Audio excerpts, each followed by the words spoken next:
Good afternoon, folks. It's about a little after 2 o'clock. Guess we'll jump right in, make sure we're being efficient with our use of time today.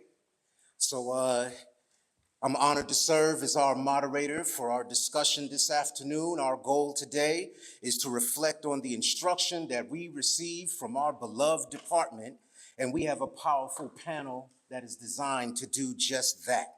Our panel is titled Freedom is Something People Take, Navigating a Changing World Through the Atlanta School of Black Political Science in the 1990s. The context of this discussion is the assertion that one of the intellectual contributions that our department has made is to construct a Black political science that has merged the rigors of Black studies with the structures of our discipline. And today we have a strong set of academics and activists that is designed to do just that. Today we are joined by Dr. Christopher Bass, an associate professor of psychology here at Clark Atlanta University.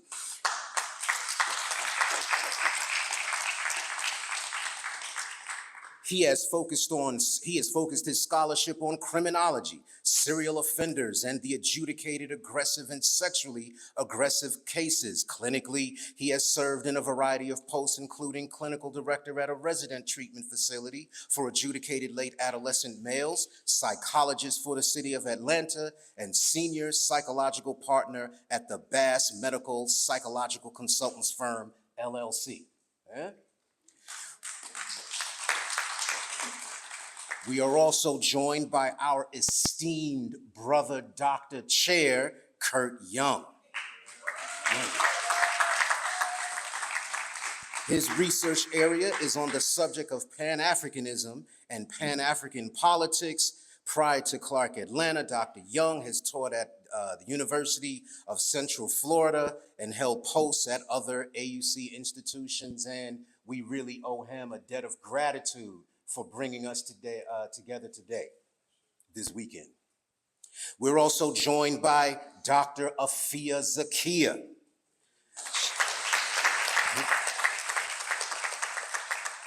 She is an independent African-centered political scientist, ecologist, and African studies scholar activist that explores the nexus of Africana epistemology, eco-philosophy, political ecology, and culture in shaping struggles for African liberation.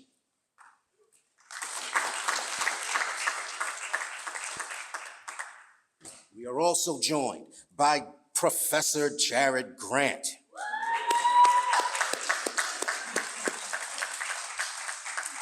Professor Grant is a political scientist who is a community and political activist, and he serves on the board of the Black Star Educational Institute, board member of the Black Man Lab Foundation, and is a member of Let Us Make Man. Let Us Make Man. And then we're also joined by Dr. Ricky Jones.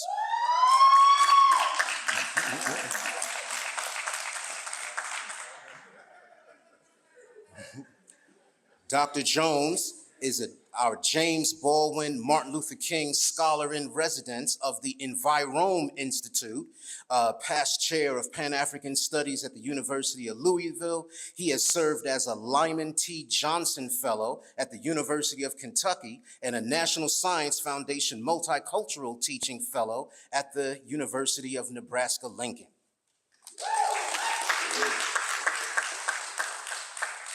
We'll proceed as indicated in the order on our program, so that means I get to offer a few remarks first. My name is Dr. Obey Lee Jones.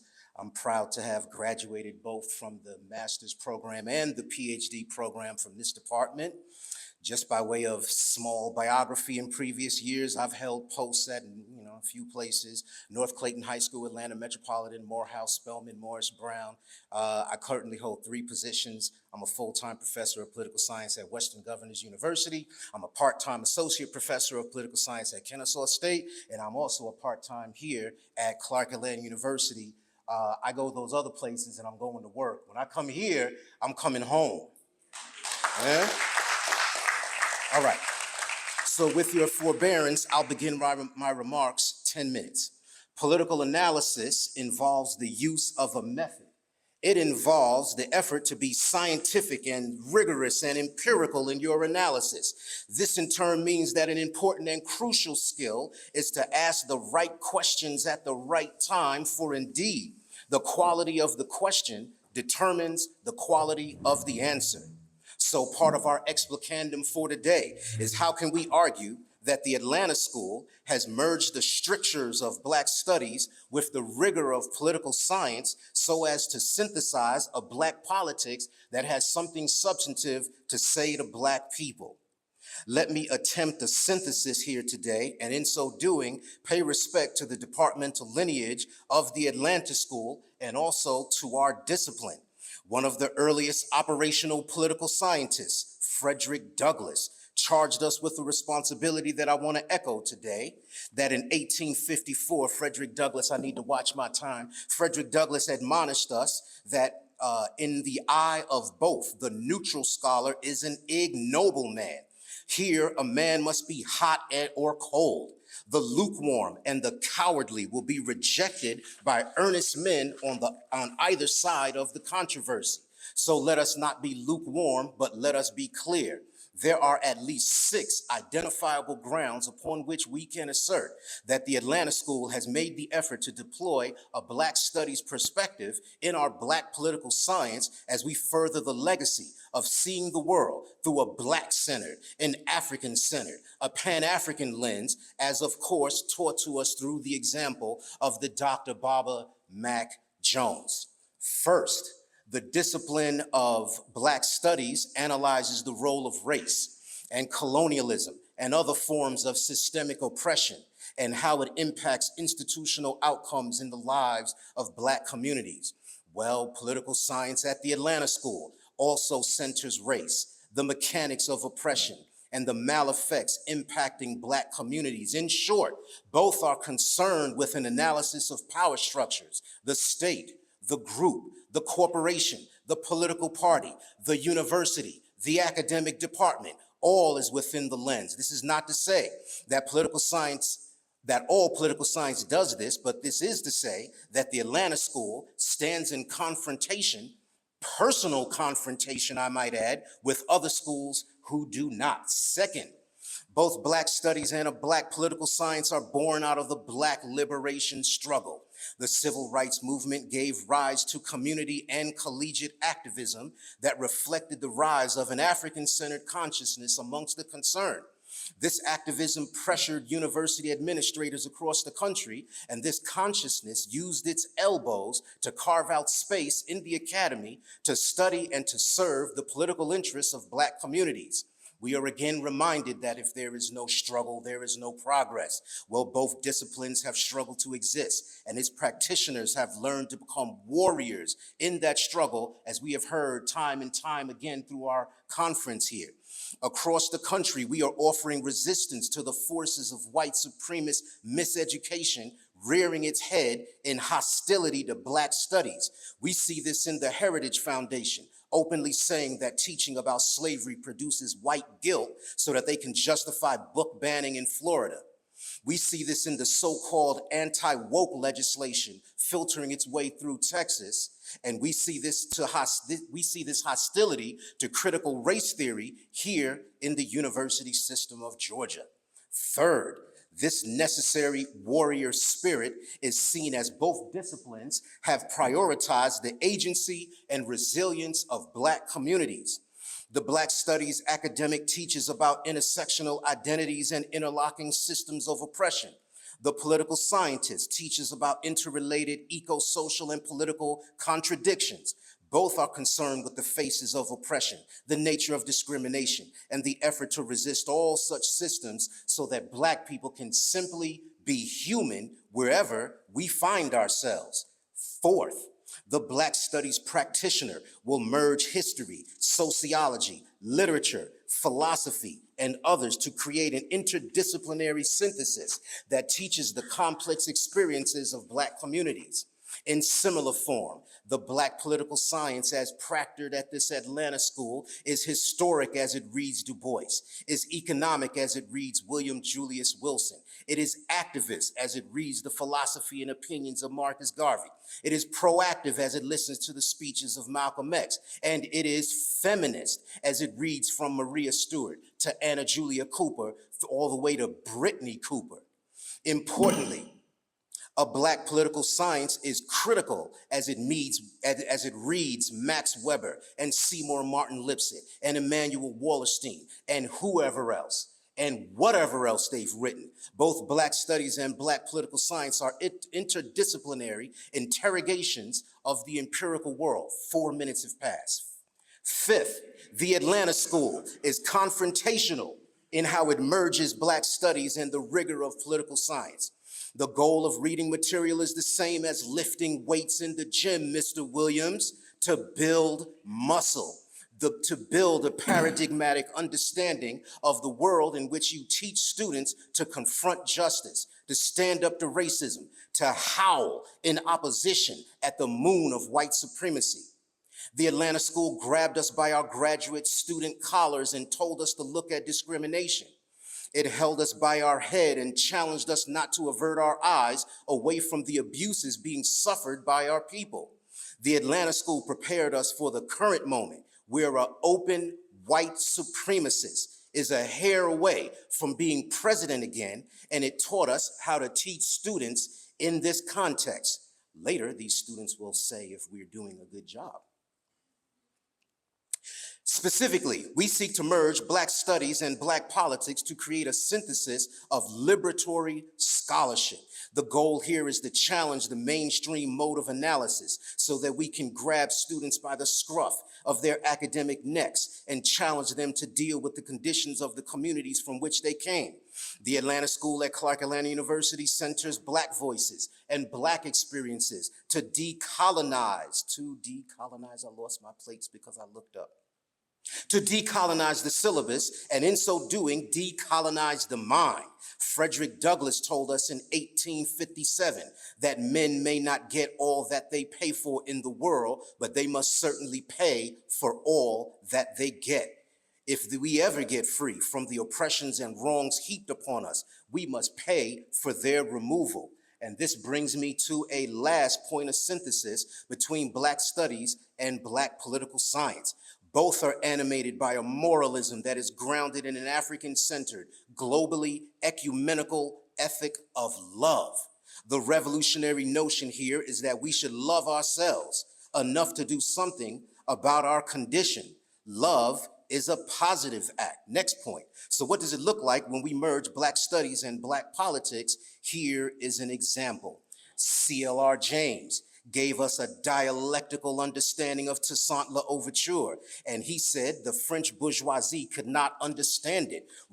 Quote, rivers of blood were to flow before they understood. As elevated as was his tone, Toussaint had neither written bombast nor rhetoric, but the simple and sober truth. Miss Lamb and Nkrumah told us, positive action requires us to be armed with an ideology. Under the searchlight of an ideology, every fact affecting the life of a people can be assessed and can be judged. This is for you, Miss Dukes. Miss Dukes, Lumumba told us that no Congolese worthy of the name will ever be able to forget that this independence has been won through a struggle in which we did not spare our energy and blood. We have known ironies and insults and blows, which we had to undergo morning, noon, and night because we were, he says, Negroes. Where Lumumba says no Congolese, what I hear is no Black political scientists. Sekou Toure told us we should go down to the grassroots of our culture, not to remain there, not to be isolated there, but to draw strength and substance therefrom, and to draw strength and sufferance therefrom. And with whatever additional sources of strength and material we acquire, proceed to set up a new form of society raised to the level of human progress. Freire told us that as individuals or as peoples, by fighting for the restoration of our humanity, we will be attempting the restoration of true generosity. And this fight, because of the purpose given it, will actually constitute an act of love. Baldwin said that if we do not falter in our duty now, we may be able, handful that we are, to end the racial nightmare and achieve our country and change the history of the world if we do not now dare everything. The fulfillment of that prophecy, recreated from the Bible, in song by a slave, is upon us. And God gave Noah the rainbow sign. No more water, the fire next time. And lastly, Gwendolyn Brooks told us, an intellectual is one who observes and or claws out facts and ideas and worries them and turns them inside out and assembles them and relates them on the highest level, and on the highest level enhances or nourishes them.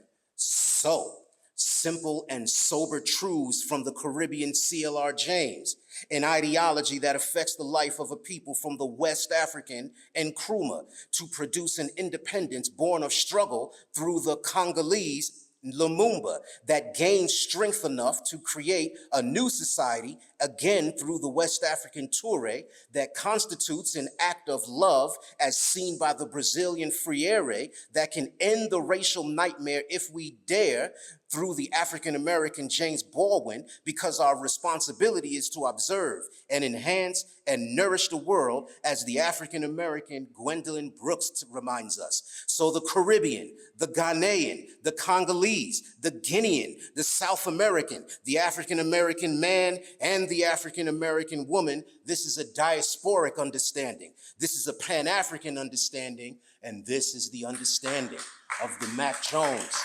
Political Science Department here at Clark Atlanta University.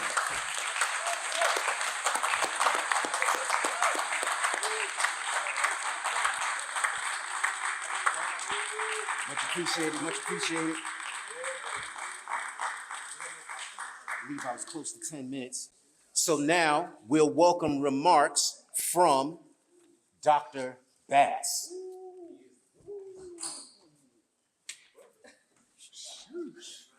That mic is on fire right there. Good Lord. Oh my goodness, that was beautiful. That was powerful and poignant. Whew. You know, I love to hear Black folks talk about Black folks. I love it. It's nothing that brings me more joy than to see the empowerment of our people. You know, you referenced Baldwin. Yes, sir. And I gotta, you know, when I was sitting over there, I got really excited, you know, to see how you displayed those characters. Let me say this one quote from Baldwin. And I didn't put it on my slide because I said, you know what, I'm not gonna use it. But brother, when you brought it, I gotta bring this quote. What Baldwin said, which was so eloquent, he said this, he said, they had to create the word nigger or the idea of a nigger to justify the crime. I want you all to think about that. Let that resonate with you. Because when I walk outside, when I go through my life, I've seen a whole lot of ignorant things, right? And sometimes those ignorant things have been espoused by people who look just like us. My good friend and brother, Dr. Gary White, and I, we do a number of talks around the city, around the country, and we talk about identity and identity formation. One thing that is germane is that when we ask young people about who they are, what is a man? There's typically the blank stares that I see around the room today. No one knows, no one understands the concept. So as a psychologist, I get an opportunity today to stand and sit with the leaders of the field, in my opinion, of consciousness. Now, I am not of the school of political science. I am a psychologist, as I mentioned, so I'm similar or akin to the spook that sat by the door. However, I am excited that, you know, the Mac Jones Political Science Department has allowed its brother and sister, sociology, psychology, and social work, brothers and sisters, to come and speak before you. So I like the family reunion. So I'm going to talk or phrase my next 6 minutes or 7 minutes on the formation of Black consciousness through the lens of Cress Welsing and Du Bois. Now, hopefully, these names, Du Bois and Cress Welsing, ring a bell for you. There's no one in here who has not heard of these names before. Thank you, thank you, thank you. Because you would be insulting to their history and my family legacy. Dr. Frances Cress Welsing was my maternal aunt. And I met her as a young person, learning about her theory from the eyes of someone similar to you who, may have been in a big city, but you never went down to the big places in that city. Being from Washington, D.C., I never went to the Washington Monument. I never went to the Capitol. I never went to the Smithsonian. And I didn't recognize how important and powerful those things were until I left. But then, when I go back, I say, wow, the Smithsonian, the monument, and so forth and so on. Aunt Fran was just like that. She was at every family reunion. She was at every birthday. She called me Kweku Ata. She gave me my first African name. So I love her. I love her then, I love her today, and I will forever love her for the rest of my life. My family owes a great debt to her for creating an idea that will continue to proliferate for the rest of eternity on the upliftment of African people. So I am ecstatic to bring her into this speech today. Before I do that, though, I want to introduce you all to the idea of consciousness. Now, hitting this campus in 1988, as the merger of Clark College and Atlanta University became solidified, there was something that was dynamic. There was something that was energetic. There was something that was electric going on here. And while I came from DC and there was the whole quote unquote idea of, the greatest Black place on the planet, we used to call DC Chocolate City. And DC is no longer called Chocolate City, it's called another type of chocolate, but we're gonna leave that alone. But my point is, coming from there to here, it was really, really amazing to see the level of thought that was coming out of Clark Atlanta University and the Atlanta University Center. So back then, the idea of consciousness was really talked about quite a bit. When we talk about consciousness, we talk about the states of being awake, being woke, being aware, being present, and its antithesis, being unconscious, being asleep and unaware. Now, I want to talk quickly about the idea of being unconscious really quickly, because there are a lot of people who walk around this world being unconscious and being led by what my grandma told me not to do. What grandma used to say a long time ago is, it's not what they call you, but it's, now that's traditional call and response. It's not what they call you, but it's what they answer, what you answer to. And if you're answering to something other than greatness, then I got something for you. Once I get into Fran, we're gonna really have a good time, okay? The driving force to identity formation or consciousness is how we see ourselves. Before we create any type of policy or politic, we have to understand from which we come from. To know yourself is to step out and do great things. I wrote a paper back in 1992, 93, and it talked about bringing Black folks into white spaces. How does that look? It looked for me, leaving Clark Atlanta University and finding myself at the University of Wisconsin, being the only African-American person that I saw daily. And people ask me all the time, well, Chris, how are you surviving? How are you doing it up there? The only answer that I could give them is that I was formulated in this great Mecca, this place called the Atlanta School, this great place called the Atlanta University Center, which told me so much about myself that nobody can tell me otherwise. When you think about your lives and you think about your resilience, how many of you really knew who you were And that led to you being able to walk and talk and be in any spaces on the earth. That is the key. That is the key, to understand and know self.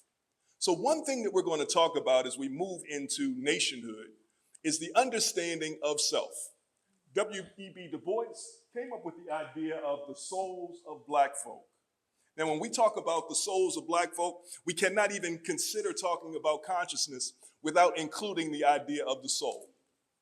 When we think of the soul, I need you all to understand that the soul is the guiding force or the guiding energy that creates, again, our own sense of identity. It creates how we relate to people and, more importantly, how people see us.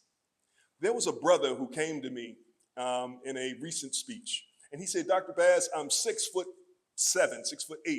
He said, anytime I'm in my place of employment or anytime I'm driving home, I'm always nervous about, encountering the police. Or I'm always, ducking my head. I'm always bending. I'm always trying to be less perceived aggressive. And he asked me, what do you do about that? How do I confront that in myself? And I said, well, the first thing that you have to do is you have to start showing the world who you really are and let them get accustomed to seeing you with your back straight. If they're constantly seeing you with your back bent, then that's how they will expect to see you going forward. If a police officer stops you, the best thing that you can do is talk to that officer straight up, eye to eye. The perception of the police officer, you heard that I've worked as a police officer in the city of Atlanta, absolutely. And one of my biggest trainings with police officers there was they were constantly having a need or desire to make it home. There was this notion that there was an aggression or anger that black people experienced when they were pulled over. Now, I need you all to put that in context. How many of you have ever been pulled over and been happy about it? Probably nobody in the room. So if I was a police officer and I pulled you over and you were an African American and you were angry, wouldn't it be justified? Not associated with your race, but associated with the fact that you have been pulled over, you're doing something now, you're stopped, you're paused, you're not able to move in the ways in which you wanted to move. So it had nothing to do with being black. It had something to do with being pulled over. But many of the officers that I worked with, they talked about the aggression that black men specifically had, the anger, the unconscious anger that black men had and they displayed on a daily. So I bring up W.E.B. Du Bois because I believe that he was a preeminent figure that told us a couple of things. In his work, The Souls of Black Folks, he introduced to us the concept of the veil. Now, of course, we understand and we remember the veil is a metaphor that really talks about the separation of the groups.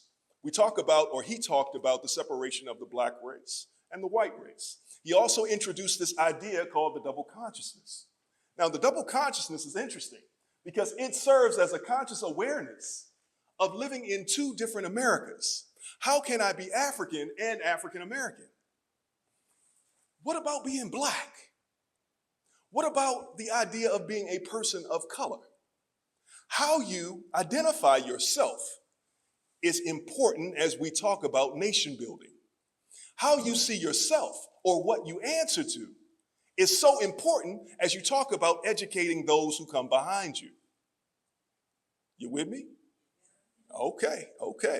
So I'm going to read a couple of things here. Du Bois posited that this duality leads to a unique form of critique where African Americans develop a heightened awareness of their marginalized position within a predominantly white society. This awareness fosters a collective consciousness that is rooted in shared experiences of oppression and resilience. Du Bois emphasized the importance of education and leadership in cultivating this consciousness, arguing that the talented 10th of the African American community should guide the masses towards social elevation and political empowerment. Now, I was introduced to the idea of the talented 10th when I put my foot on the grounds here of the Atlanta University Center. And there was a person who came and they spoke to us and they said, "You are the greatest of the great." But what did that do? What that did was it made me question the importance of my family who did not get an opportunity to come to places that I came. Now, within that speech, I am told that I should minimize my family. I'm now looking down at my mother. I'm looking down at my brother. I'm looking down at other people who don't get the same opportunity that I have. So I have a big question about the talented 10th idea. Now, I understand that everybody doesn't get an opportunity to make it here to this place, this Atlanta school. I understand that. And it is some responsibility that goes along with getting educated in these walls. However, my concern is not with those of us who have made it here. My concern is, how do we keep everyone seen the same psychologically? Remember, it's not what they call you, but it's what you answer to. So if I go back home and I say, listen, DC folks, I'm educated, you're uneducated, therefore you're ignorant. It's not what you call them, it's what they answer to. I want to get into your minds. I want to get into your psyches, because Cress Welsing, or Aunt Fran, said something a little different. She said,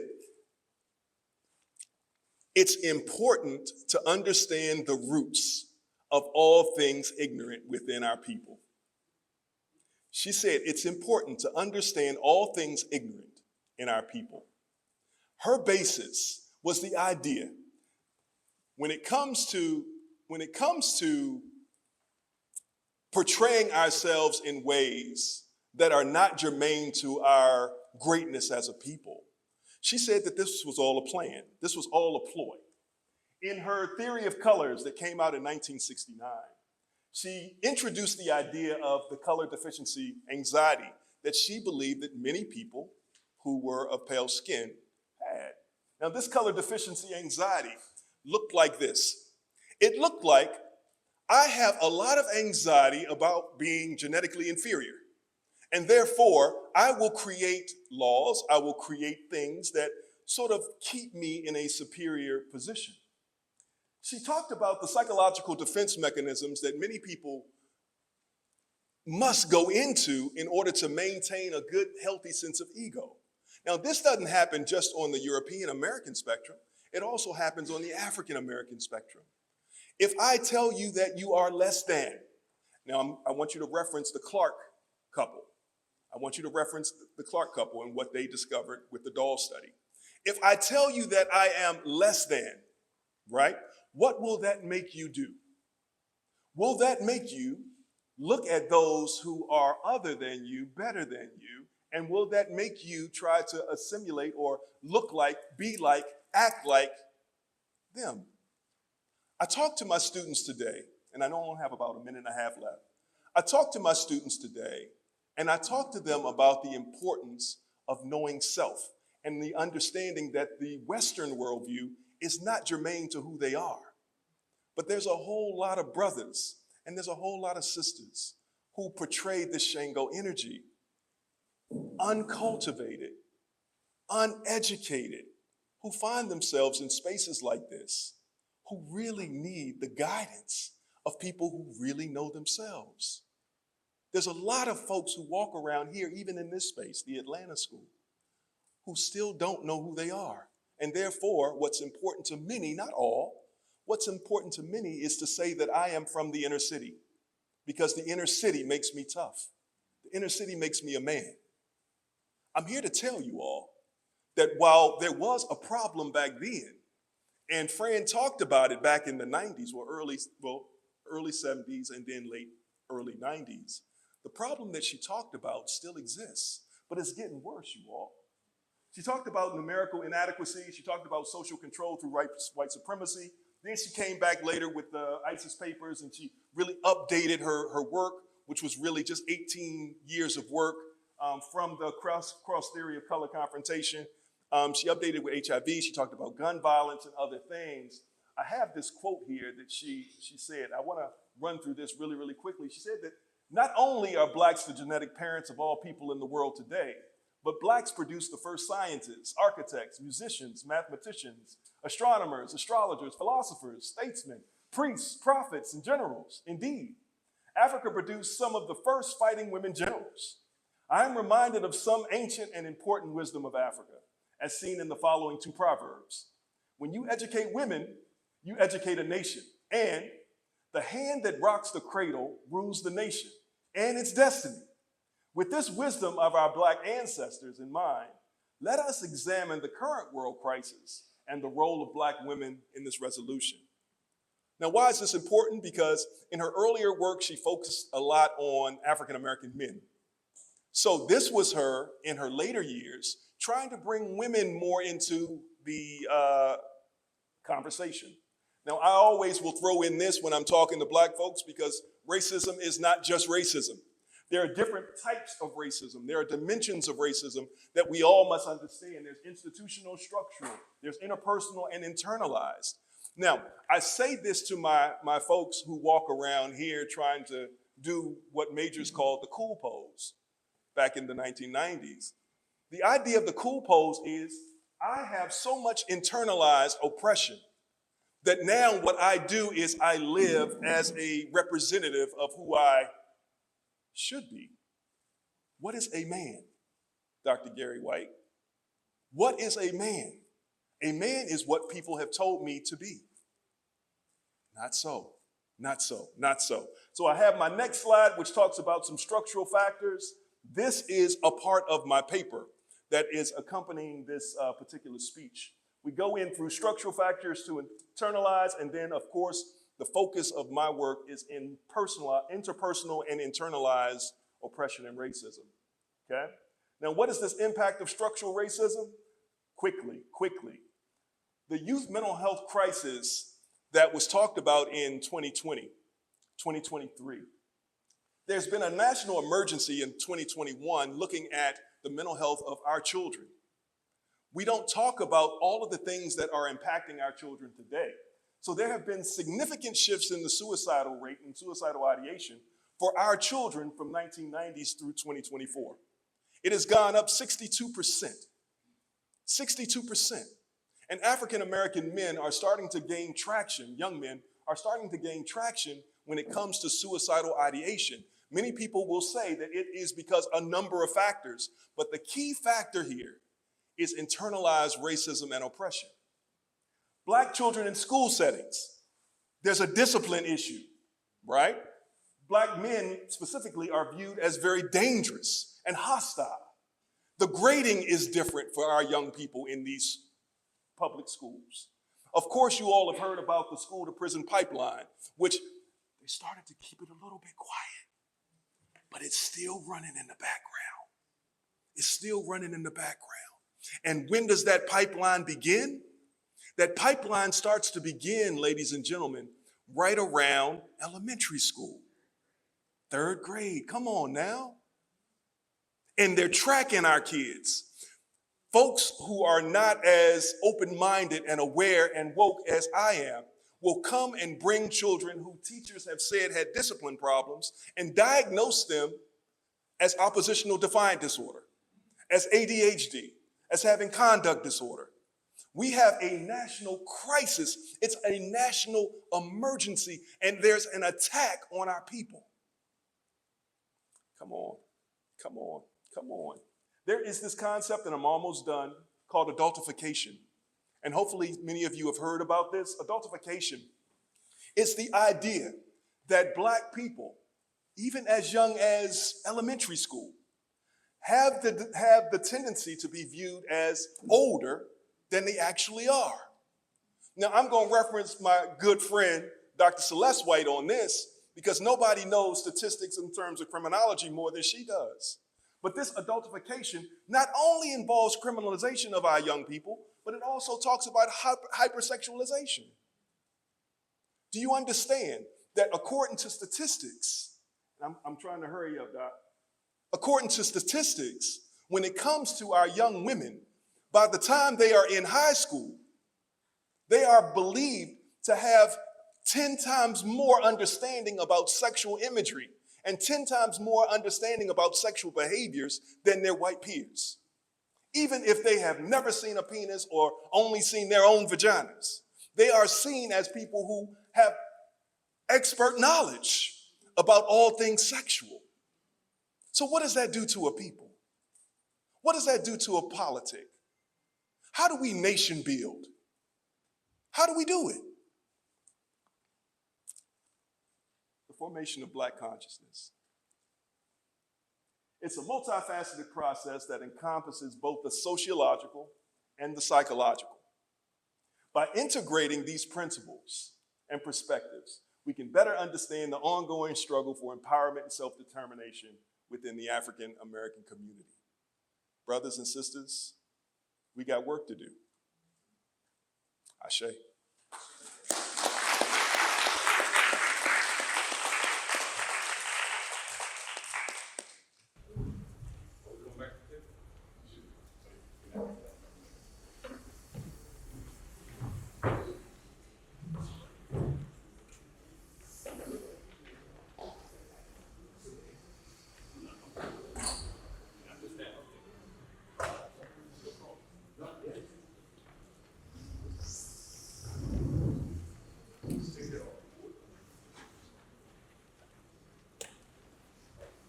All right, greetings everyone. This is Mike, can I be heard? Yeah, thanks, Mike. All right, thank you so much for that wonderful presentation, Brother Obey and Chris, wonderful presentation. I'm going to, in the interest of time, be a bit more focused. Let me begin, however, my name is Kurt Young. I am chair of the Department of Political Science here at Clark Atlanta University. I'm going to have a conversation with my students. I think I didn't get a pretty good applause from my students.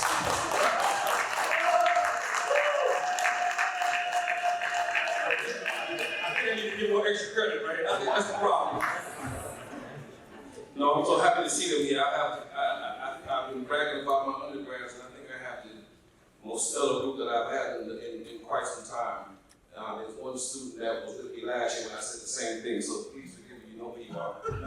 He was here. Okay, I want to, the title of my piece is the 1997 Pan-Africanism Conference, Reflections on a Sankofa Moment. I want to say a few words about the genesis of this paper. I wanted to make a contribution to this particular panel when we were discussing what we wanted to accomplish in this conference. And one of them, if you've been here for the last couple of days, you would have heard a whole lot about the genesis of our department, the genesis of our particular niche, our pedagogy, our role and responsibility, as you've heard. You probably heard something about the zeitgeist that created the department, what it was that Mac and Alex Willingham and Dr. Boone and others, Shelby, who were the main faculty at the time, as I understand it, Dr. Moss, what was it that they were trying to charge us with, or the students with at the time.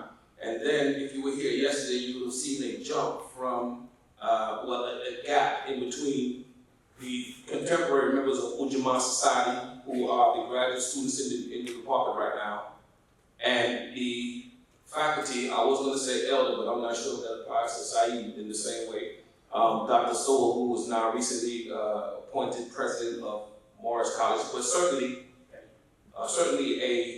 a generational gap, sort of bookends. But what's missing is what happens in the middle. And this panel sort of represents what happens to the department when it runs into the zeitgeist of the 1990s.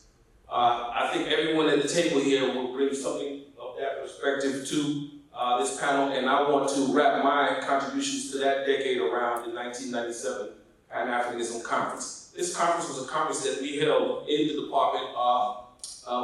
It was sponsored by Ujamaa Society. We were determined to have a two-day conference that focused specifically on understanding where Pan-Africanism was in the late 1990s and how it reflected what we were experiencing in the city of Atlanta and other parts of the country that we're from. And so what I'm going to do in my presentations, I'm going to read a bit from the piece, and then I'm going to just talk a little freely about what was happening at that time and to provide some context about why I think the paper is important, and also help us to understand how the department unfolds. So just picking up perhaps a third into the essay, the decade preceding the conference was transitional in the sense that it was bracketed by two very different orientations within the broader Pan-African movement. On one end, the period from the significance of the Fifth Pan-African Congress held in Manchester, England, was a watershed moment in the development of the Pan-African movement. On the other hand, the conference signaled an impending shift towards a newer conception of Pan-Africanism that was based, in part, on the efforts to come to terms with the prevailing forces and patterns that define the era shaping the conference. It is perhaps an overstatement to say that the conference represented an era that embodied a full shift in and of itself. Rather, it was important in its ability to capture the shifts that were being felt throughout the entire African world. Among the key forces enveloping the meeting in Atlanta was the manner in which the international system both contributed to and was impacted by contemporaneous shifts in the post-Cold War moment. The conference occurred at a moment in the international system that was defined by the dying years of the Cold War. At the same time, it witnessed the emergence of new expressions in the post-World War II system that took, that's plural, post-World War II systems, more than one, that took root during the Cold War. In essence, the CAU Pan-Africanism Conference was situated in the first decade of the shift towards the consolidation of neoliberal globalization, post-war security adjustments toward the developed world. At that time, it was still customary to say third world, and new developments in post-World War II international state system. The conference invited keynote speaker, the late Trinidadian professor, Dr. Tony Martin, who was meticulous in his case for such a framework, for engaging the emerging questions of a new generation of Pan-Africanists based upon a new understanding of old relationships. During his address on the opening evening of the conference, Martin outlined the ways in which the African-centered paradigm in the 1990s had an Afrocentric theoretical, and the Afrocentric theoretical base that it produced in the early to mid 1990s reinforced the duality that had predated it in previous generations and movements that they produced. On the other hand, the new era embodied many of the converging elements of Pan-African unity that typically surfaced in those earlier movements and expressions. At the same time, the African-centered movement of the 1990s revealed and indeed provoked many of the recognizable centrifugal forces that had frustrated and often paralyzed earlier efforts at articulating relationships between collective identity and intra-group unity. There's a few more paragraphs and then I'll talk more about what was happening then. Notable among these new perspectives on old relationships that were hashed out at the conference were those that centered on, number one, intersections of Black and African consciousness for the vast and political struggle, the role of the post-colonial state in the advancement of Pan-Africanism. Number three, understanding the nature of linkages between Africans on the continent and throughout the diaspora. And accordingly, in his keynote delivered on the opening day of the conference, Dr. Martin set a tone by emphasizing the importance of understanding Marcus Garvey, first and foremost as a Pan-Africanist, the diasporic impact of the Universal Negro Improvement Association, Marcus Garvey's organization, or the organization that he led, the diasporic impact thereof, and the Pan-African essence of Garveyism. At the same time, Martin's concluding point on Garvey as a touchstone for a new generation's resituating of Pan-Africanism firmly within the African-centered paradigm and the implications of this for inter-area other ideological orientations, not least of which were the Marxist-Leninist lines, the socialist lines, the Black radical interpretations of Pan-Africanism, which prompted sharp responses. I remember that day really well. Some of you who were here were there. Dr. Martin triggered, not the least of which, a response from Dr. Jones. And Dr. Jones took him to task for what he said about, I think it was Carlos Moore, which was a really interesting discussion. You know, we held Dr. Martin up with some regard, and then to see our Baba take it out with him was really interesting to see at the time. So, and then I'll go each one. So on the second day of the conference, political scientists, I need to read this because this speaks to some of our own family members here. On day 2 of the conference, political scientist Dr. James Steele, then of North Carolina A&T, he's now retired, and one of the graduates of our department, and in Ujamaa Society, I would say, presented an interesting analysis of the place of Brazil in the montage of Pan-Africanism, and therein revisited one of the unresolved contradictions of racial identity and their broader implications for theory and practice of Pan-African unity.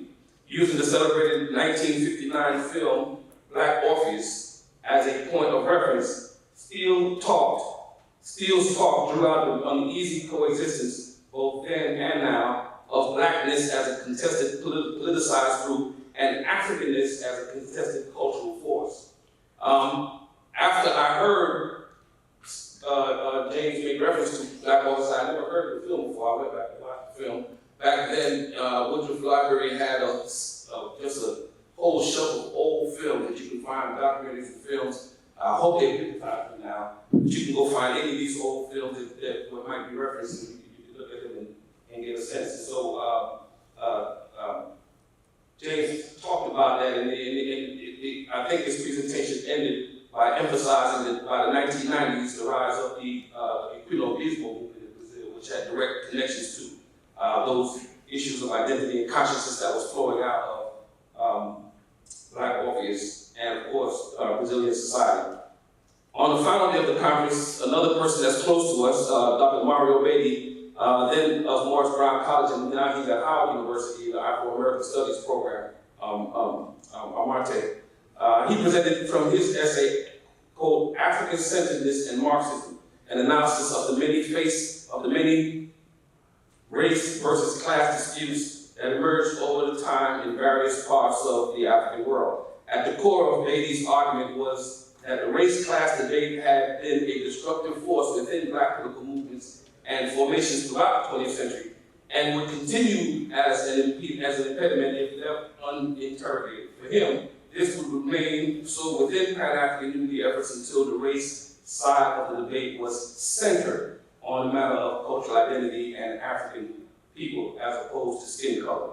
So this kind of gives a picture of what the conference was dealing with. There were other discussions around the role of the state. There were other discussions, perhaps one of the most important conversations was the relationship between the issue of the treatment of women and the subject matter of development. In the 1990s, we were talking about this whole decade of development on the African continent throughout the global south, and it was an opportunity to have a good conversation about the role of women therein.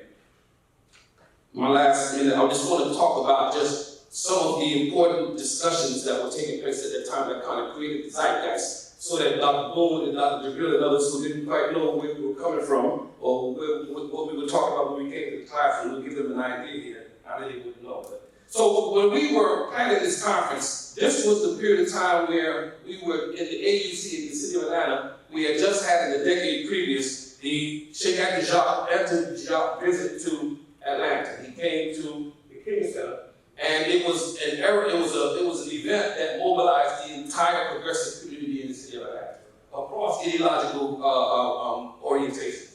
To get Sheikh Anta Diop here, John Henry Clark had in many ways stimulated this because John Henry Clark oversaw the translations of Diop's major work, primarily African Origins of Civilization and Barbarism. I'm not sure about the other ones, but certainly those two, Dr. Clark, and in overseeing the translation into English of Diop's major work, he introduced Sheikh Anta Diop's works to a whole new generation of would-be Pan-Africanists who were seeking out a literature to support what we were thinking in terms of the scholarship that we were trying to develop.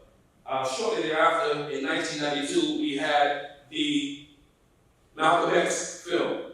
This was a major movement in the city of Atlanta and of course across the country, but particularly here in the city of Atlanta, because in Atlanta you had many, if not all of the related ideological and movement orientations that would be connected to Malcolm in one way or the other, right? They were all here. And in that film, despite, and I'm not sure if this was deliberate, but certainly those who were connected with the filmmakers used the city of Atlanta as a space to have hosts and participate in discussions. All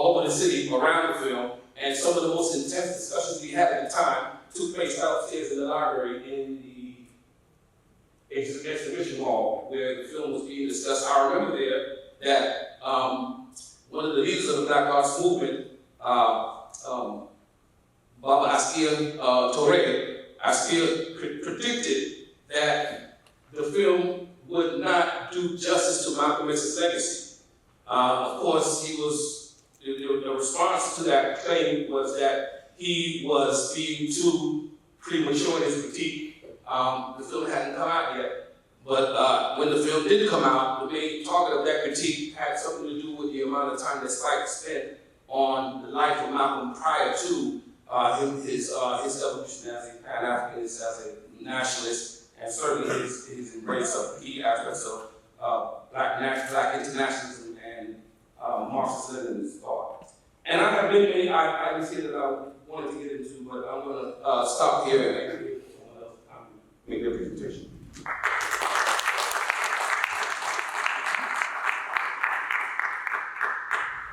Good afternoon, everyone. Good afternoon. My talk is going to be a little different. These brothers stole all of my ideas, so I just put some. Dr. Lee. So, my title was to be how to blend political science, Black political science and Africana studies. And so you heard a talk on that already, right? So what I'm going to do is talk about how I came to be at Clark Atlanta University in the Department of Matt Jones, Department of Political Science. And so, and as I do this, what I decided is that I will blend in issues of methodology, epistemology, ontology, worldview, culture. I'll blend these concepts in terms of how they became critical to my understanding of who I am and what my role and responsibility is supposed to be. So the title of my talk is To Be Human, To Be African, To Be. My journey to Atlanta and the Mack Henry Jones Department of Political Science. So one of my first encounters towards realizing the need to remember who we are, study and understand the different forms of power and oppression, was listening to Nana Wade, Ifa Baby Nobles at Marcus Bookstore in San Francisco, California. Anybody know about Marcus Bookstore? There we go. Yes. So back in the day, I was there, and he was talking about worldview. He defined power as the ability to define reality and have others accept it as their own. So that was psychological power. Then he lectured on what we call today, and I'm very honored that I'm working with him now on a project, the Ubuntu Climate Initiative.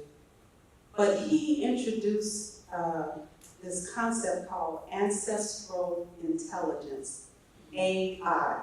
So when you hear AI now, it's going to mean something different, right? What does AI mean? Ancestral intelligence.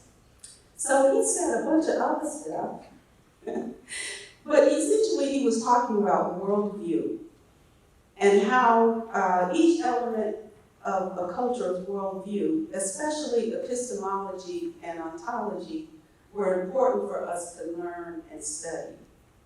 And I became fascinated with the concept of epistemology in particular.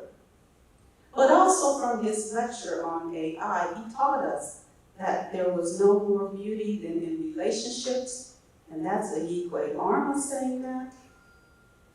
But he also taught us that culture, community, and ethical values embodying the ideas of a good life existed prior to us coming here and encountering European, the European worldview.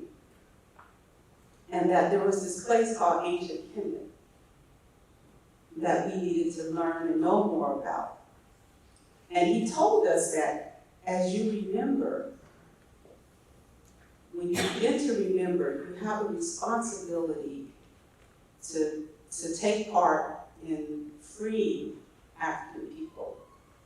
So my interest in doing, in quotes, Africana Black Studies began before I came to Atlanta. So right after Dr. Noble's talk, I attended at HBCU, Southern University in Baton Rouge, I attended this conference that was held by an organization called the Council of Independent Black Institutions, CB. Now, they also talked about culture. They talked about education for liberation. And so these concepts began to start connecting in my mind. But one of the main things that they talked about was African-centered education. And that for us to know who we are and to remember who we are, the education that we receive must be African-centered. And African-centered education, the basis of it, the framework of it, the knowledge of it, would come from African culture. And the field that they used in most of what they were doing was Black studies. They were centering a lot of their work on Africana studies and Black studies. So they also gave this message that to remember our culture, to create African-centered education was to remember and was a call to action. So these messages were coming in my head and my consciousness.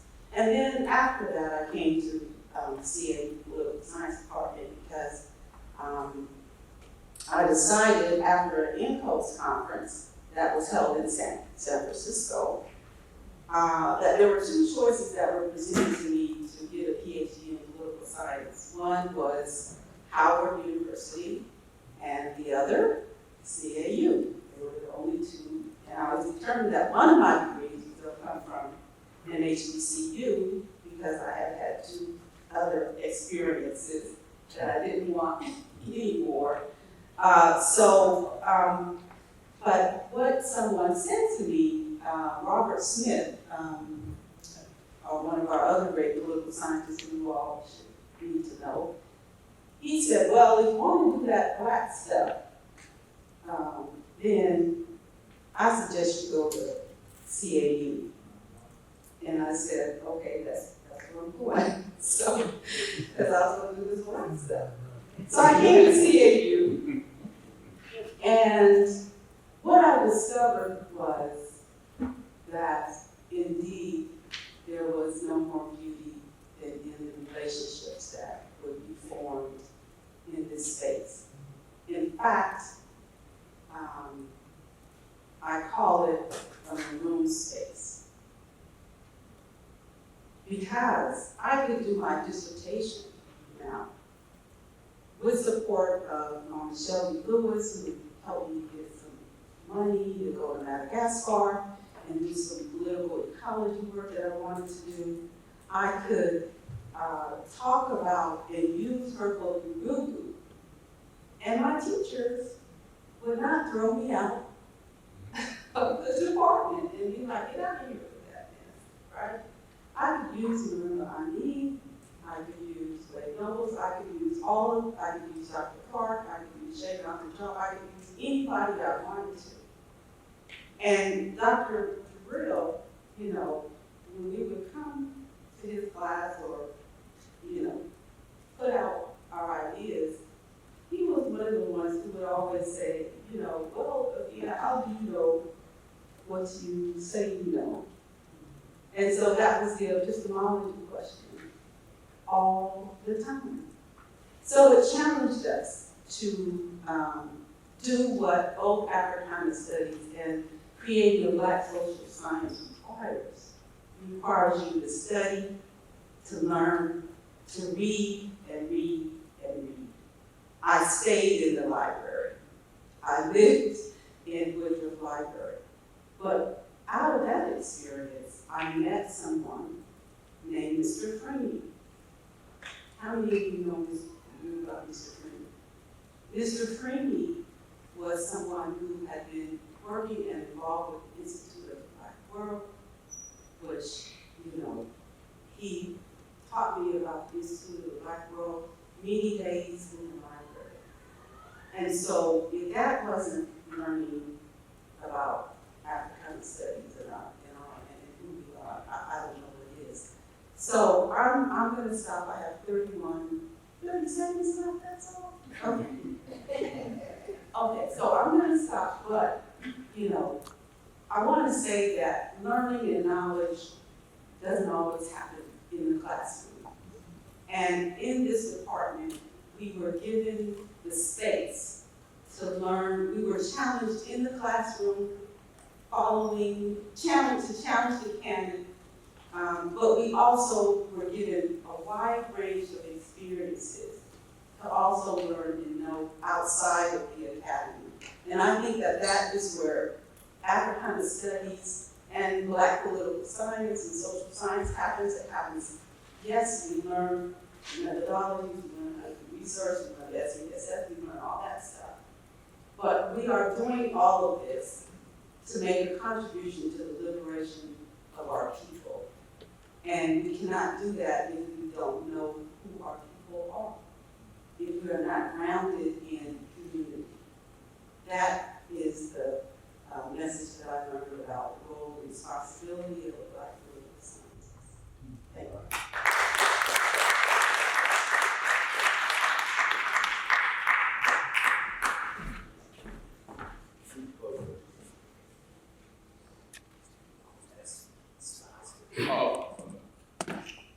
Y'all hear me okay? All right, this is hard. I hope you understand how hard this is for the folk on the stage. When you get to this point in your career, most folk, who are so esteemed, especially Sister Zakiya, because she's much better looking than all of us and much smarter than all of us. We used to have time on our own.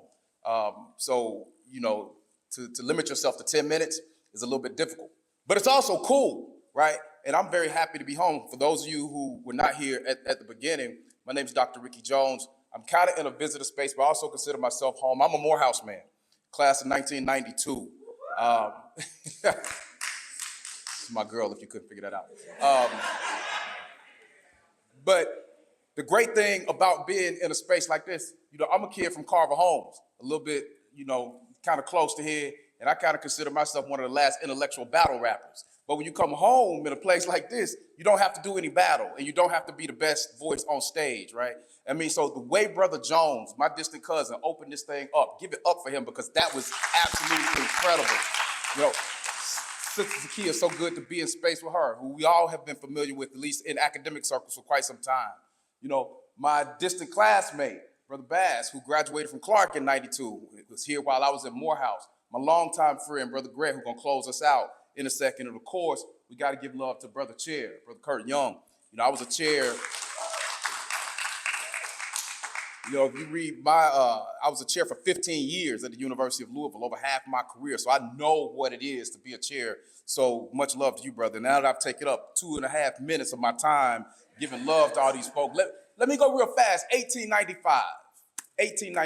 So, if you talk to me, I'm the very intentionally named James Baldwin Martin Luther King Jr. Scholar in Residence at the Environment Institute and past chair of the Department of Pan-African Studies at the University of Louisville. Now, I believe that all Black scholars, no matter your discipline, no matter what discipline you chose, if you care about Black people, we're all Black studies scholars, ultimately.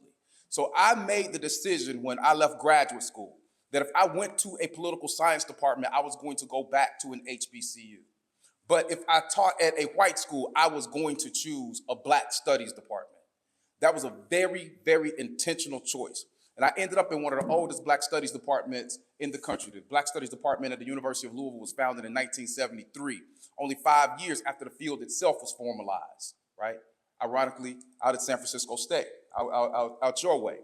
But in 1895, as I riff on this flow through my paper, as I talk about the miseducation and resurrection of myself, in 1895, this is important. 4 key things happened in 1895, 95 years before I arrived at Morehouse College. Frederick Douglass, one of the greatest black warriors of the 19th century, dies in 1895. A few months later, Charles Hamilton Houston is born in 1895. Charles Hamilton Houston lives his life to destroy Plessy versus Ferguson, which codifies separate but equal in the law, which is passed in 1896. Right down the road in Piedmont Park, where my friend Dirk used to go to Freaknik in 1895, Booker T. Washington gives the Atlanta Exposition Address, which Du Bois says basically told black people they needed to give up 3 key things: political power, civil rights, and access to higher education. And when you see what's happening to higher education right now in this country, right, you see the white supremacist attacks on higher education. It might be called anti-woke, it might be anti-BLM, it might be anti-CRT, it might be anti-DEI. All of it really is the same thing, a reaffirmation and proliferation of white supremacy. That's really what it is, right? And so we have to figure out how we push back against that. But also in 1895, W.E.B. Du Bois becomes the first black person to get a PhD from Harvard, right? And so everybody's real happy when we talk about the so-called elite white schools, Harvard being an elite white school. In the black world, though, Clark is an elite school. Howard is an elite school. Morehouse is an elite school. Jackson State is elite. We don't have to call ourselves the black Harvard. They need to be calling themselves the white Morehouse or the white Clark Atlanta, right? That's what we need to always center ourselves on. So, but what's important about Du Bois says to people as he lives out his life while white folks are centering on Harvard, he says, where I really became conscious, where I really learned about black people, where I really found my course and my life's mission was right up the road from here in Nashville, Tennessee at Fisk. He's a Fisk man, an HBCU. That's important for us to remember. And it was important for me to remember too. Quick story in these last 5 minutes. A few weeks ago, as we run up to this election, I'm sitting at the University of Louisville with a group of students. They're Woodford R. Porter scholars. Woodford Porter, the first black man to sit on the board of trustees at the University of Louisville. And they established a scholarship in his name, which, by the way, now the university says they can no longer consider race when they give those scholarships out to kids. But these are Porter scholars, and they have a session on voting. And they asked me and another panelist, why is voting important? I'm thinking this is a question just for the other people that are attending, because it can't be the Porter scholars who need to know. And so I say, of course, you all already know this because you're Porter scholars. You're the young black intellectuals here on this campus. So you know why voting is important. You know that black men are given the right by law in 1870s to vote, but black women and no other women are given that right until 1920, right? Blank faces. Nobody knew what I was talking about.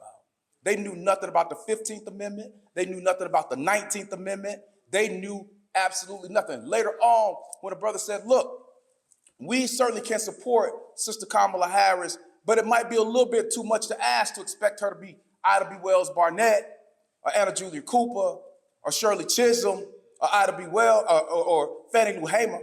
Again, blank faces. They had no idea who Chisholm, Cooper, right? Ida B. Wells Barnett, or Fannie Lou Hamer were. This is the state that we were in. And it reminded me, it took me back when I leave Carver Homes after I leave middle school.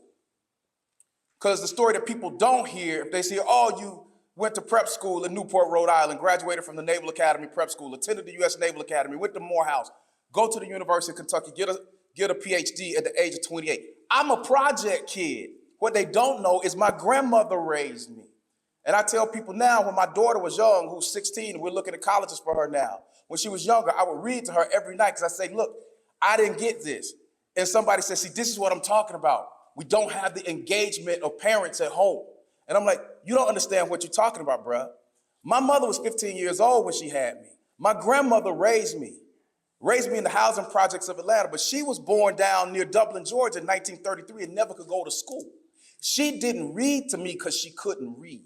These are the stories that black people have to tell so that when you enter into political science or psychology or English or history or whatever, you have something that centers you. When I transferred to Morehouse College after my sophomore year at the U.S. Naval Academy, and people say, why you transfer? I said, because I was a criminal. I grew up and started to understand who I was in a hostile space. The Naval Academy had an honor code that said I would not lie, cheat, steal, or tolerate those who do. I was running with Negroes from Atlanta and Houston and Chicago and DC, and we lied, we cheated, we stole, and we only hung out with those who did because we did not trust that space to have our best interests at heart. I never did any of that when I came to Morehouse, by the way. But I was told when I came to Morehouse College that I was not going to be allowed to graduate. I'm a political science major, all right? And there's a guy named William Deese, if there are any old Morehouse men or probably Clark folk, he was the registrar at Morehouse at the time, and he said, you got to go to see Professor Alton Hornsby, who's the chair of the history department, because he said, you ain't gonna graduate. And I said, why? I go to see Hornsby, I say, Dr. Hornsby, I haven't met you, I'm a political scientist. And he said, that's fine, well, you're not gonna graduate, whether you're a political scientist or not, because you need to take history. And I said, wait a minute, I took a whole year of history at the U.S. Naval Academy. I got my history. And Hornsby said to me, the Naval Academy don't mean nothing here, Mr. Jones. I will guarantee you that that school taught you nothing about yourself, Africa, or black people throughout the diaspora. I didn't want to tell him, but I didn't know what the hell the diaspora was when the man said it to me. He said, bring me the syllabi, and I will look over the courses. If you were taught anything about yourself, I will give you the history. You won't have to take it here. Right then, I kind of knew I was cooked. I brought him the syllabi, but he was right. There was nothing about black folk or Africa. So even though I had gone to this elite school, as it were, I was miseducated. What the AU Center did for me, and I see us as all as brothers and sisters. It's great friendly competition between Morehouse, Spelman, Clark Atlanta, Morris Brown, all of that. But I was just happy to be here because a kid from the projects like me, I was less than 10 miles away from Morehouse, but knew nothing about it. It was a totally different world. But what it did, it helped to center me so that I could relate the ideas when I go to the University of Kentucky that didn't have a black professor in that department. I was the only black PhD student in that department. There had been only one black person to get a PhD from the University of Kentucky 20 years earlier. I got my PhD in 1996. Their first was in 1976. So I could tie Antonio Gramsci and Malefia Santi together then. I could tie the ideas of Theodore Adorno to the ideas of C.L.R. James. I could do those things because I came here and was resurrected. So what is this all about? What's politics all about? It's the process again, as Harold Laswell said, the process that decides who gets what, when, where, and how. And there is no place better than the AU Center, Clark Atlanta, Morehouse, and others to prepare future political warriors. I wish I had more time, but I gotta let it go. We can do some more if we hang around here. Thank you.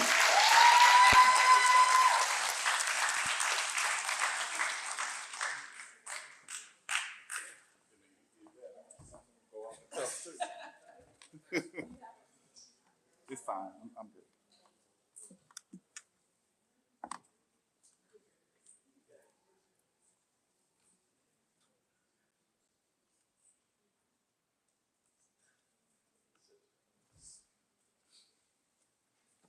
Good evening. How y'all doing? My name is Jared Grant, and I want to thank my panelists for making it hard for me. But in any case, my first visit to the Atlanta University Center was in and I believe, I've been trying to check this, but 1988 at the NCOPS that was in Atlanta. I came from Wilberforce University. Wilberforce, where I graduated, where I also played ball. For a second, I thought I wanted to be a hoop star, right?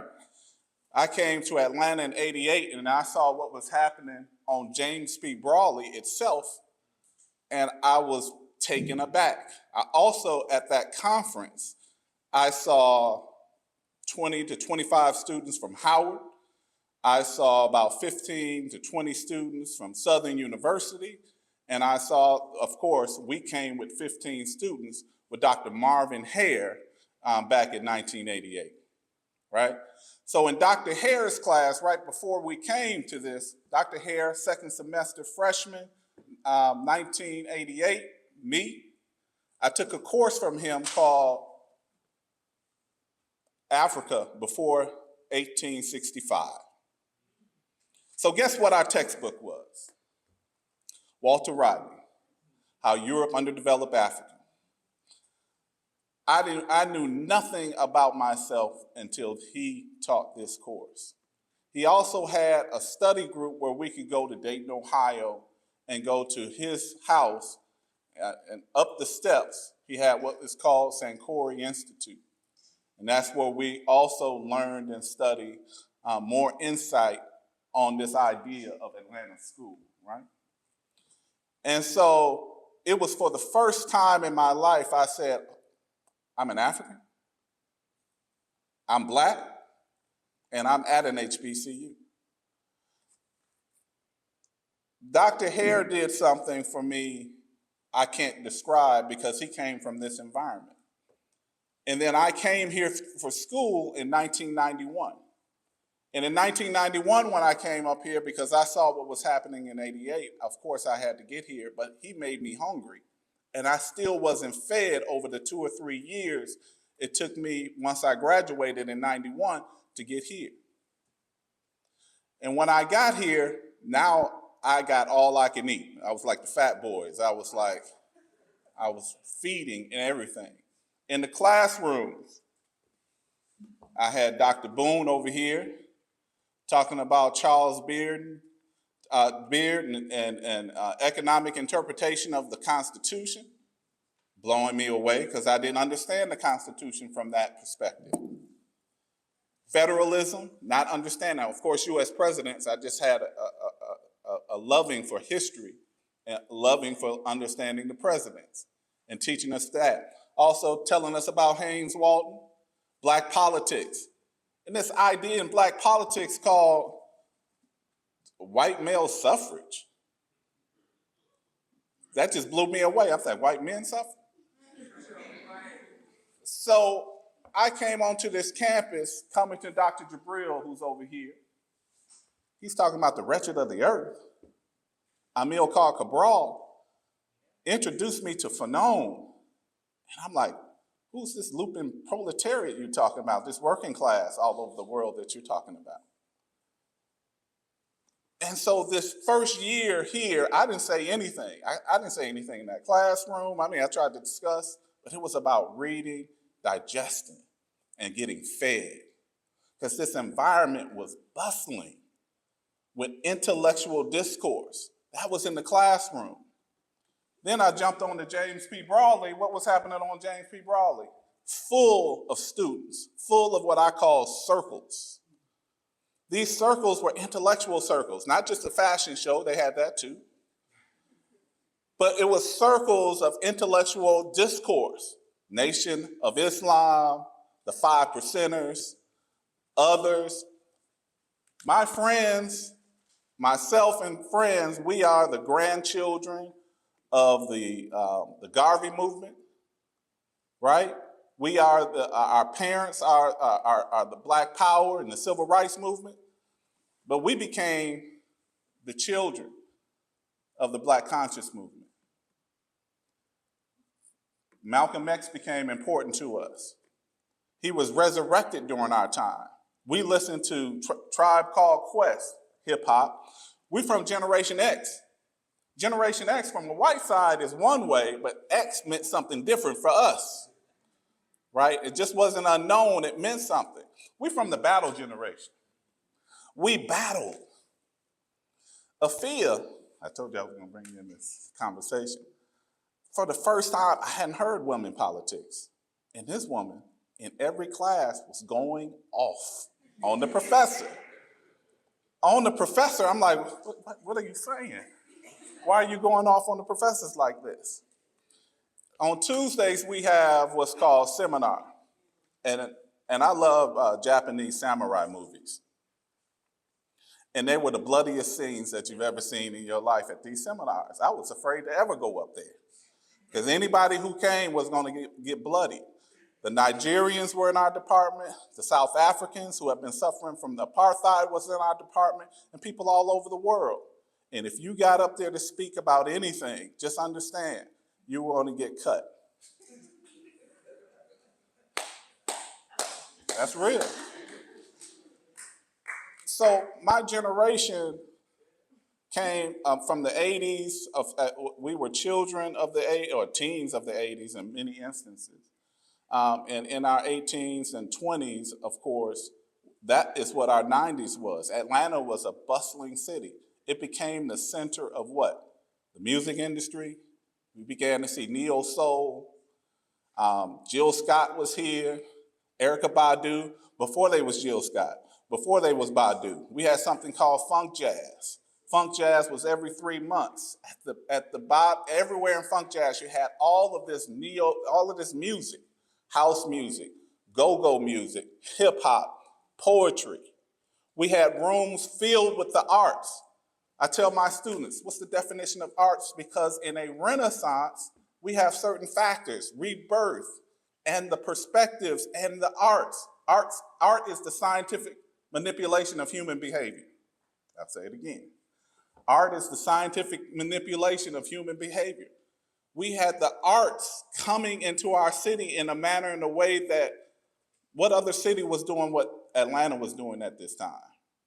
So like the Harlem Renaissance, where we had Hughes, Zora Neale Hurston, where we had jazz, Atlanta was becoming that, and we were living in it, but it was normal for us. I look around over the last 10 years since I've been back here, I don't see it the same anymore. So I know that we were in a renaissance because of how it was back then, and it isn't right now. But you don't know it until it's gone. So now we're the parents, right? My daughter is back there. I know she's gonna be like, don't point your finger at me. But she's shared in my ride to a PhD, because she's been in those classrooms with me, right? But we are the parents of the the Black Lives Matter movement, right? We're the parents of that. We helped a lot of the movement in organizing that movement, organizing the youth. I got some of my brothers in here right now who are also a part of this Atlanta Renaissance that I'm talking about, this AUC Renaissance that I'm talking about. Dr. Gary White, Dr. Celeste White. Dr. Celeste White, this quick story real quick. She came here with me in 1991. But why did she have to keep on telling us about this boyfriend of hers who's coming in 1992, which is Dr. Gary White? And we talked about him for about a year, only for him to just become one of my best friends for about 30 plus years, right? He's in the School of Social Work. But what did he always hit for us? He talked about E. Franklin Frazier. And what is it? The pedagogy of white racism. So over here, of course, I already talked about Afia. Of course, I had Bass with me. I know you was on the campus doing your thing. And this brother right here, always in the battle. We were always in these circles and these battles, talking about Christianity, talking about Islam, talking about the discourse, battling each other. And it's for the first time, all of these books, we had vendors on the causeway that only sold intellectual books. Only, not all of this bull jive you see today. So we had Civilization and Barbarism, because we were still digging into this idea of what Jock was talking about, that the Egyptians were black, the origins of civilization came from us, the origins of religion is us. Oops. We also had others. Go to my notes now. I have a picture here of myself, and the backdrop of the picture, I guess I will show it, huh?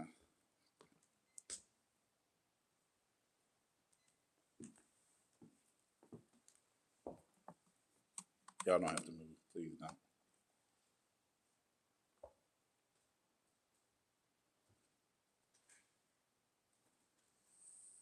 How much time? Y'all recognize that? This is my time. I took this picture during the Rodney King Rebellion, 1992. So I have my own shots of what was going on during this time. It was for the first time now since the Civil Rights Movement that we had this, what I thought was a mass movement occurring. Now the movement was the Black Conscious Movement, but it wasn't the type of movement I was thinking with all of the protests. I go ask Dr. Boone about it. He said, is it a mass movement or is it just a mass protest? I got to deal with that dichotomy. What was it? It was just mass protest, but we hadn't seen that type of protest all over the country.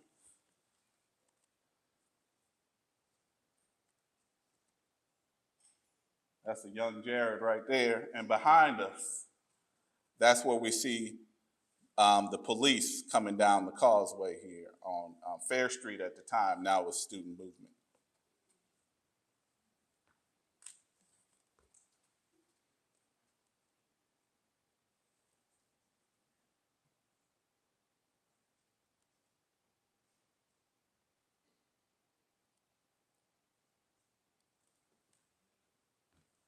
In 1992, I had my second paradigm shift. My first one was with Dr. Hare. My second paradigm shift was, and it wasn't this particular one, it was one in the AUC library upstairs. Dr. John Henry Clark was speaking. Dr. Clark would start his lectures. I've read more books than most men see in a lifetime. And so I'm just like, man, that's kind of braggadocious. What does he mean by all of that? And then he begins to speak, and I'm just mesmerized. And it made me change everything that first year, that bustling of the schoolyard, everything from a person that wanted hoop dreams to a person now who wanted to be a full scholar. And so at one of these conferences, you can see we did this one in 92. I stole this from Dr. Boone's office. I just took a picture of it. He recognized it, I'm sure he said he recognized it. And it says April 14th, 1992. But Dr. Clark also came earlier that year to the library, and he did a lecture called The Antiquity of the African Woman. And I remember a brother by the name of Dr. Wesley Muhammad. Y'all may know him, seen him on the Breakfast Club. He was a peer of ours. At the time, he was a 5%er, but his name was Wise at the time. And I still remember the question that he asked Dr. Clark in and around the Byzantine Empire and the Roman Empire. And Dr. Clark, of course, answered it with no problem, with ease. And all of that just mesmerized me. So a couple of my boys, one of them, Rodney Cohen, who's now Dr. Rodney Cohen, and a street legend, in a sense, of intellect, Bobby Hemmitt. Who remembers Bobby Hemmitt? Bobby Hemmitt worked at Stiegel's, Wing on Wheat. So people, he was like the host. He came in, he took the orders. And every other day, somebody come in there and attempt to challenge him on African history, on anything Black history, and he would just decimate them. This was the type of environment we were in. When I heard Dr. Clark, it did something. A paradigm shift occurred into me right at that point, and that is the point that I wanted to become a scholar. My peers are in this room. We came up in a time where the bustle and the hustle, the arts, the movie industry, everything was coming to Atlanta. We had our own renaissance. It's gone, but now we're able to write about it and speak about it again today. And I think that we have to begin to publish some things about this period because there's some great works. We took on a lot of the work that our previous generation was working on, and we dealt with it. I want to say to Brother Denzu and Muziki Scales, I was dealing with these ideas of Christianity and Islam, and then they give me an article about the Yoruba in Ifa. This is in 1992 and 1993. Of course, and then introducing me to African spirituality helped me understand a whole nother world of understanding. So my peers were just as in the embattlement when it came to intellectual discourse. From the classroom to James P. Brawley, I kept on getting it all of the time, and I love intellectual work. I tell my students all the time, and I tell other students, like you listen to music in your car, I listen to lectures on a regular basis. Oh, that's John Henry Clark, that's my jam right there, let's play that. My last point, when I first came onto the campus, and Chris remembers this, he was there. I keep on running into a lot of people who say I was there, and I was like, man, everybody couldn't have been there like that. And Frances Cress Welsing was speaking on the campus. She was at the King Chapel over at Morehouse, and it was packed. And black women was wearing those, I'd never seen the African headpieces. And it was just a beautiful sight, standing room only in this room, talking about white supremacy and racism. At this time, we also saw Mandela. We saw Bishop Tutu, right? We saw Doc Ben came. Before he was Dr. Young, I was calling him Kurt. Kurt, let's go to see Doc Ben. We also went to go see Sister Soldier at Emory, because Atlanta is a place where everything occurs and happens. Everybody comes through here. Everybody and their mama and their papa too. So this is the place where things just occur and happen. The Atlanta University Center was a beautiful place for us to really be raised up in intellectual discourse and understanding. And I look forward to publishing more works in and around this topic and in this subject. So thank you all.